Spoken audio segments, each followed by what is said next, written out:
Tirupati parliament గురుమూర్తి ఉన్నారు president president ఆయనకే ఇచ్చారు YCP last time Panabaka Lakshmi ఇచ్చారు టీడీపీ తరఫున.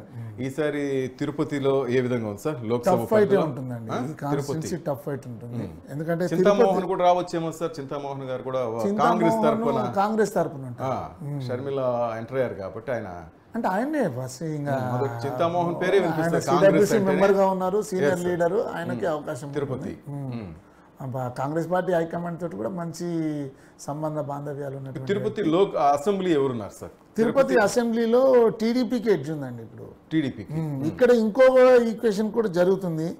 అంటే ఈ తిరుపతిలో టీడీపీ జనసేన కూటమి బలంగా ఉంటే ఇక్కడ అంటే యాక్చువల్గా ఈ తిరుపతి సెగ్మెంట్ అప్పుడు కూడా ఎన్టీ రామారావు కానీ చిరంజీవి కానీ ఈ సెగ్మెంట్ నుంచే పోటీ చేశారు.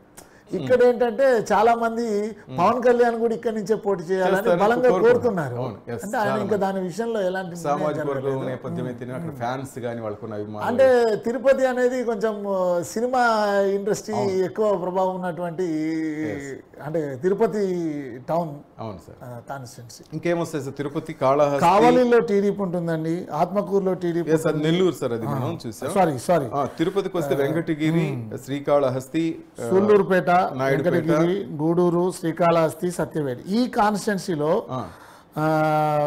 శ్రీకాళహస్తిలో బొజ్జా సుధీర్ రెడ్డి ఉన్నారు కదా, అట్లా గోపాలకృష్ణారెడ్డి ఆయనకు బాగా అగ్రెసివ్ గా వర్క్ చేశారు. ఇక్కడ నుంచి బిఎం మసూదన్ రెడ్డి ఉన్నారు. ఆల్రెడీ ఉన్నారు సిట్టింగ్ ఎమ్మెల్యే.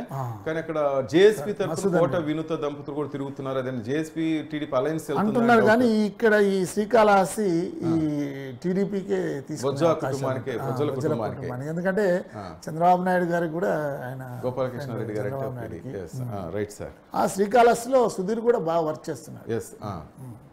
తిరుపతిలో ఉంది. తర్వాత సత్యవేడు కాన్స్టిట్యున్సీలో కూడా టీడీపీకి అవకాశం ఉంది. అక్కడ చాలా డిస్టర్బెన్స్ ఉంది. వైఎస్ఆర్సీపీ తరఫున డిస్టర్బెన్సెస్ అవడం వల్ల ఈ కాన్స్టిట్యున్సీ నష్టపోతుంది.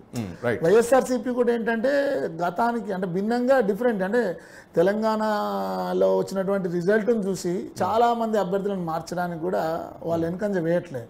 ఎందుకంటే తెలంగాణలో మార్చుంటే గెలిచే అవకాశాలు ఉండేది బీఆర్ఎస్ అనేటువంటిది టాక్ రావడం వల్ల వాళ్ళు కూడా అది లాస్ట్ టైంలో మార్చడం వల్ల దీని ఇంపాక్ట్ ఎక్కువగా ఉండేటువంటి అవకాశం. తిరుపతి మొత్తం మీద కూడా చూస్తుంటే కూడా టఫ్ ఫైట్ అండి. తిరుపతి టఫ్ ఫైట్ 50-50 ఉంది. అందులో మన అసెంబ్లీల సెగ్మెంట్లలో కనుక మంచి మెజార్టీ వస్తే, ఏ పార్టీకి మెజార్టీ వస్తే ఆ పార్టీకి గెలిచే అవకాశాలు ఉంటాయి. తిరుపతి మనం టఫ్ ఫైట్ ఇచ్చినటువంటి కాన్స్టిట్యున్సీలలో ఇది ఒకటి. సర్వేపల్లి ఒకటి, సోమిరెడ్డి కాకాని మధ్య ఫైట్ ఉంటుంది. అలా సర్వేపల్లిలో అంటే సోమిరెడ్డి చంద్రమోహన్ రెడ్డి ఇప్పటికీ 3 ఓడిపోయారు. ఫైట్ చేస్తూనే ఉన్నారు. ఈసారి ఆయనను మార్చి ఆయన కొడుకు ఇవ్వాలని కూడా ఆయన ఒక ప్రతిపాదన తీసుకొచ్చారు. రైట్. నెలవల సూళ్లూరుపేట నెలవల సుబ్రహ్మణ్యం పాపకి ఇచ్చారు. సుబ్రహ్మణ్యం అమ్మాయి విజయశ్రీ. గూడూరు పాస్యం సునీల్ కుమార్ కి ఇచ్చారు. శివప్రసాద్ కి ఇస్తారు. కాళహస్తి చూసాం టీడీపీ, సత్యవేడ్ టీడీపీ, వెంకటగిరి నేదురుమల్లి కుటుంబం అండ్ పురుగొండ్ల రామకృష్ణారు లేదు నేనే అని ఆనం రామనారాయణ కూడా మళ్ళీ అంటున్నట్టు ఒక సమాచారం. మరి ఎవరు గెలుస్తారు అక్కడ? అది కూడా కొంచెం మీరు చెప్తారు. అంటే ఇక్కడ ఆనం రామనారాయణ రెడ్డిని ఎక్కడ అకామిడేట్ చేయాలనేటువంటిది ఆలోచన చేస్తుంది.